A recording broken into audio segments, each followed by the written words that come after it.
today you're gonna find out how hard it is to make Chinese dumplings. Ooh! What's up, Pam fam? It's Lunar New Year. So what better delicious Northern Chinese dish to try to make but pot stickers or Chinese dumplings from scratch. I'm really freaking nervous about this one. It's like my third favorite food after lobster and then like pizza and mac and cheese, kind of like Thai. And then it's pot stickers, pretty sure.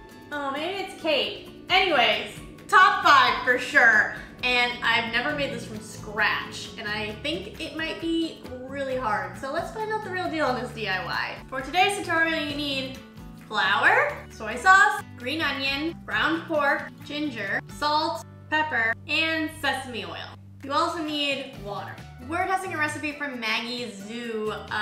She has like a whole cookbook on like how to make dumplings, and she has different fillings. The first step is to make the dough, especially because it has to rest for 2 hours. So the first step is to take 4 cups of flour, 1 cup and 2 tablespoons, because we're converting it from liters, of water and mixing it together. Here we go, fam, you know what's coming. Mix it up, baby, baby, mix it up. Mix it up, baby, baby, mix it up. Mix it up, baby, baby, mix it up. It looks kind of flaky almost, but that's how hers looks, so far I think we're doing it okay. Next, she took the dough and she kind of made it into a ball in the bowl. And then kneaded it for 10 minutes. Very kneady dough. Get some friends, dough, so you're not so needy. I'm not really sure how to knead dough because I've never done it before. I'm just kind of doing what she was doing. It just looked like she was kind of just like smushing it over and over again. Hope that's right. The next step is she dusted the bottom of the bowl with some more flour. Put the dough ball in. And then she covered it with a damp towel and a lid. This bit?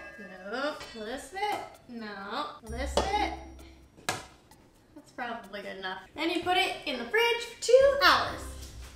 2 hours, starting now. Next, we prep the filling. I'm gonna cut up the green onion. I need another bowl. Next, you combine the pork, ginger, soy sauce, salt, and pepper. Oh! And stir together. It's the remix. Mix it up.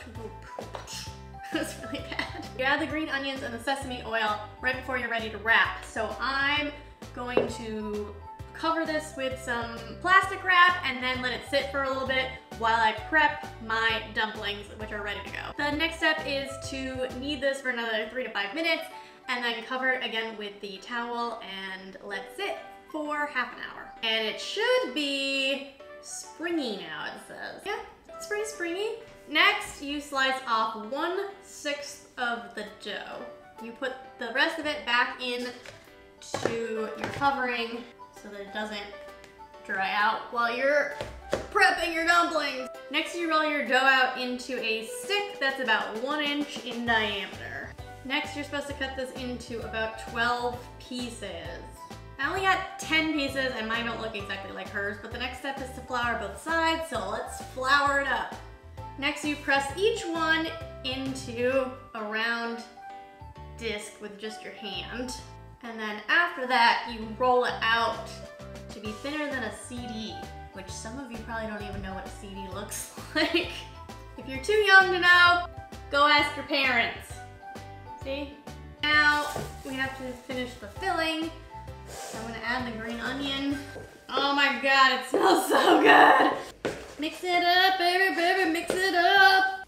Before I start putting the filling in, I'm gonna start boiling a big pot of water so that these are ready to go in when I'm done putting the filling in. Maybe too much filling. Next, you seal it tight and it doesn't really give you any tips. Take some of this meat out, but I made these too small. She just kind of pinched it, so I'm gonna try that.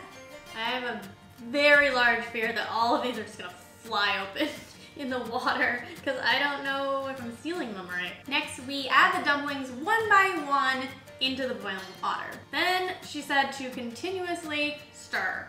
Once the dumplings float to the top of the water, let it boil for 1 more minute. Then transfer to a plate immediately. She says this is important, doesn't say why. She says that the steamed ones are more traditional, but also harder. So I'm gonna try making the actual Potsticker ones, which are known for their name because they actually stick to the pot. So I'm gonna try a second batch, repeating everything, except I'm gonna put them in oil and see which ones are better. She said when you're cooking the Potstickers that it's actually okay if they open up a little bit, so that seems like it might be better for a beginner like me. So let's find out which one is easier. We're done! Here's our Potsticker version. Here's our steamed version. Before I do my taste test, let me tell you my tips. Tip number 1. She said to cut the dough once it's in the stick into 12 pieces. I'm gonna say to do less than that, especially if you're a beginner. I was doing about 7 seemed right because I needed a lot of dough to pinch around my dumpling. Tip number 2, really make sure you get the meat right in the center because otherwise you're gonna end up having the meat start to like squirt out the sides, and especially when you're doing the steamed one, you don't want that to happen. Tip number 3, when you're rolling out the pieces, make sure that you're kind of trying to get it in a circle. I was watching her video, she didn't actually say this, but she kind of like was moving the rolling pin around to try to make it more of a circle than a square. First, I'm gonna try the steamed one. My personal preference whenever they ask me in the restaurant is the fried one, so okay. It feels like something's slightly off. It's like 89% what it would be in a restaurant. Maybe it's too salty? I'm gonna try this fried one. Okay, maybe I'm just used to the fried one. And this really tastes like it's from a restaurant. In the Chinese culture, eating dumplings is a way to bring good luck. It also represents wealth, so it's just like a good thing to start the year off because that's what you want in a new year. And I hope that by me eating on camera, I get to have a great new year. My preference is the Potsticker version, but I think I might put these like in a soup. Might be good. Overall, this is definitely worth it, but I will say it's very time consuming. So if you just really want some dumplings, maybe just go get some at a Chinese restaurant. If you haven't yet, make sure you hit that subscribe button, join the Pam fam. We're real cool. Leave a comment down below, especially if you celebrate the Lunar New Year and you have any like tips for me or you just have a comment. Give this video a thumbs up if you liked it.